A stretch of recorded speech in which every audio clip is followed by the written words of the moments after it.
I want to return to something I said right at the beginning of this series on the Eucharist, and that is to emphasize the significance and foundational significance of typology in our understanding of the sacraments.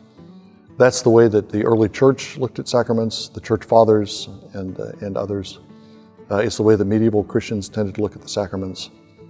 There's been a trend in certain sectors of the church throughout the centuries to try to explain sacraments in a philosophical mode, using categories of metaphysics to try to explain what happens to the bread and the wine, and to think about the effects of the sacraments.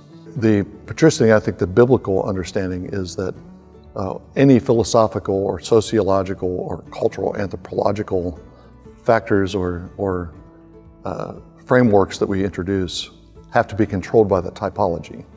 A typology is what's fundamental to sacramental theology.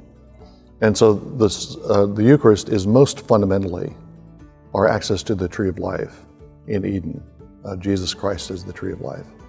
It's the bread and the wine that's given to us by a greater Melchizedek, a priest in the order of Melchizedek, Jesus Christ himself. It's the new covenant cutting ceremony, a new Sinai, repeating the new covenant, the blood of the covenant that's poured out and sprinkled at Sinai when Israel cuts covenant with Yahweh.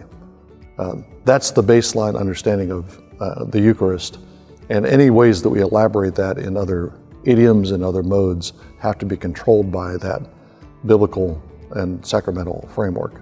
In my mind, this is the viewpoint of the New Testament. The New Testament is when Paul talks about sacraments, what we call sacraments, he uses Old Testament types and shadows to describe those. 1 Corinthians 10 is a classic example.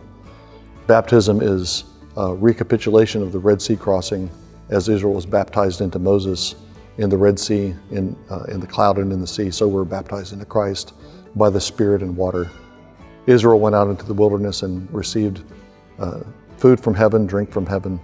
The Lord provided water in the wilderness. The Lord provided bread that came down from heaven, the manna. That's what we eat and drink. We eat that same spiritual food and drink.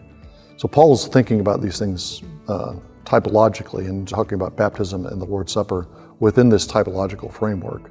And it's that Old Testament typology that controls what he says.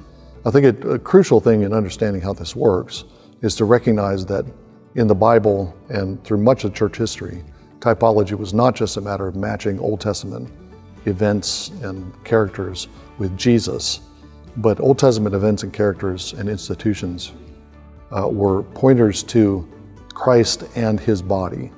There's an ecclesial dimension to typology. And once we recognize that, then we can find the sacraments in the Old Testament, woven throughout the Old Testament, because the entire Old Testament is pointing to Jesus and the church, not simply to Jesus, but Jesus and the church.